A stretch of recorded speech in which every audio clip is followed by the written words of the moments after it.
Today we're taking a look at AI art. Really fascinating stuff. But we're not just going to look at pretty pictures, right? Right. We're going way deeper into how AI taps into this whole idea of creativity Yeah. and what that tells us about our own creative processes. Which is really interesting because we think about AI, we think algorithms, data. Right, exactly. But this deep dive, it really gets to the core of what makes us human. Totally. How we use symbols and metaphors to make sense of the world, even language itself. And speaking of metaphors, get this. Mm-hmm. The source material dives into something called metaphorical exemplification. So basically how we use metaphors to get a grip on complex ideas. It's really quite interesting. Like, remember Romeo calling Juliet the sun? Yeah.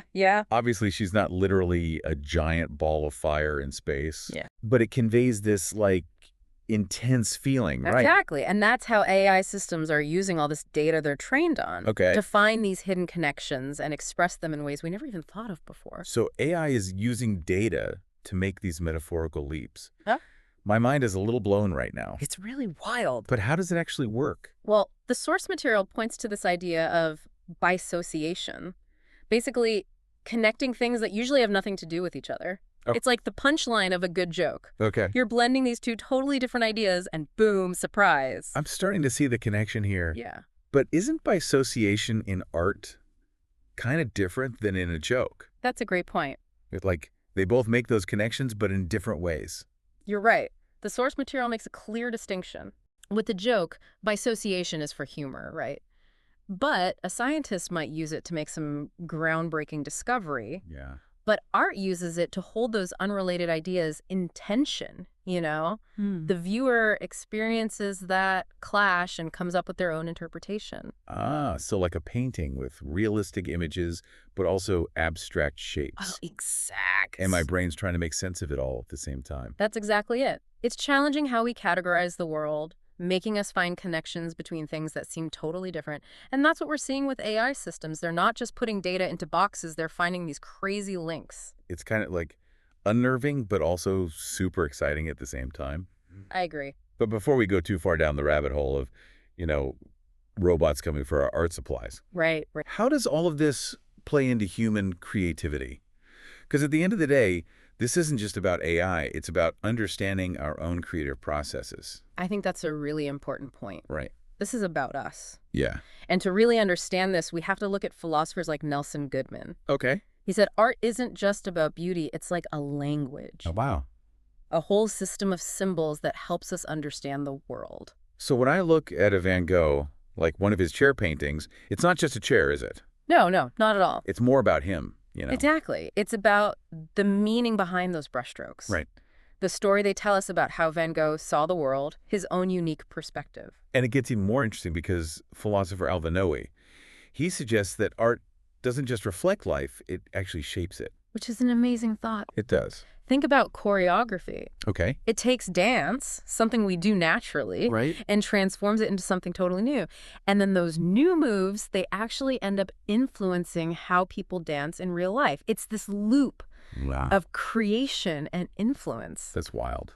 It is. It really shows how powerful art can be. But let's be real, there's a big question we got to address here. You're talking about whether AI can really be creative, right? Ding, ding. Is it actually making art, or is it just really, really good at copying? That is the million-dollar question, isn't it? Makes you wonder what creativity really even means. Right. Is it coming up with brand new ideas? Or is it more about expressing emotions in a new way? Good question. It's tricky stuff. It is. The source material doesn't really give us easy answers, but it talks about this idea of conceptual blending. Okay, I'm intrigued. Tell me more.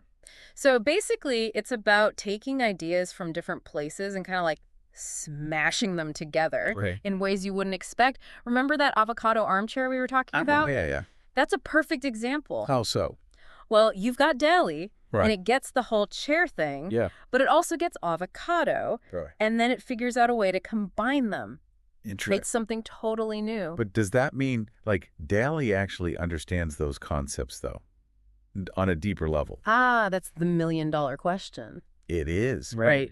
Doesn't know how comfy a chair is or, the texture of an avocado skin. Yeah. We don't know. It's hard to say. And that's the heart of the debate right now.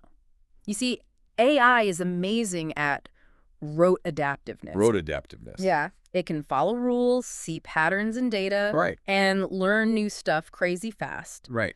But true understanding, Yeah. like real genuine insight, emotional intelligence, all of that, that's a different story.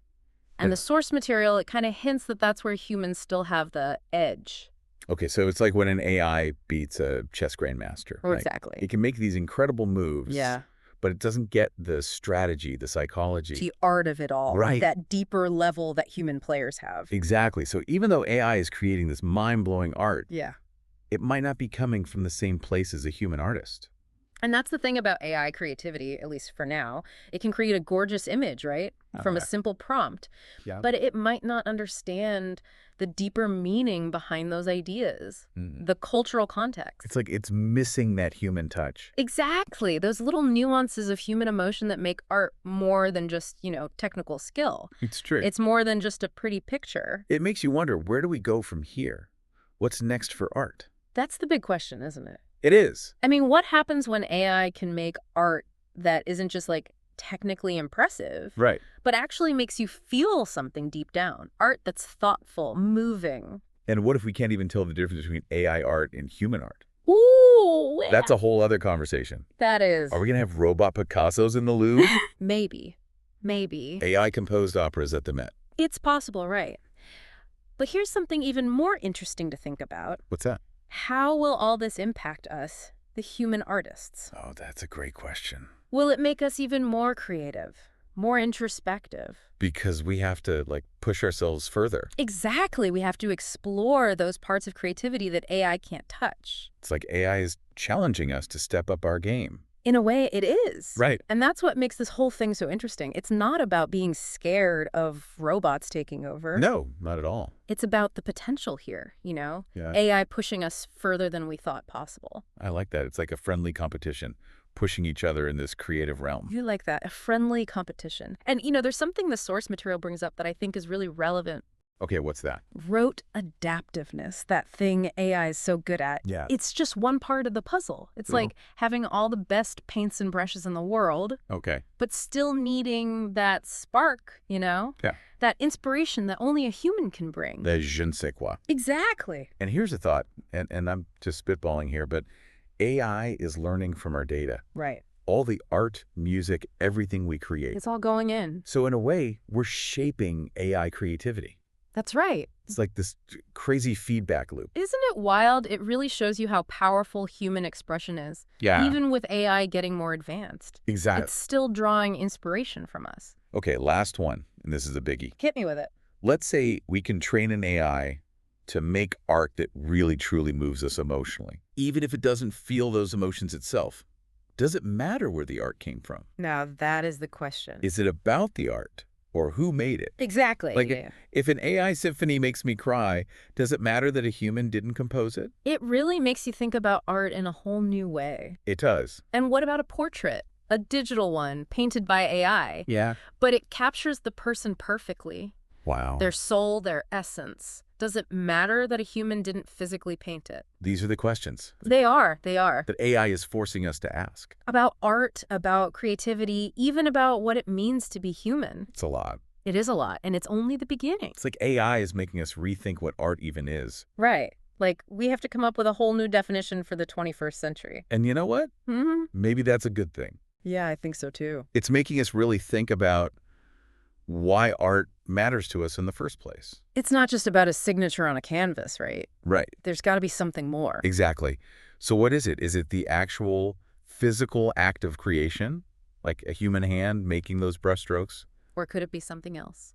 Maybe it's about the art itself. Maybe. Whether it was made by a human or an AI, if it makes you feel something. Yeah. If it sparks something in you, makes you think. That's what matters.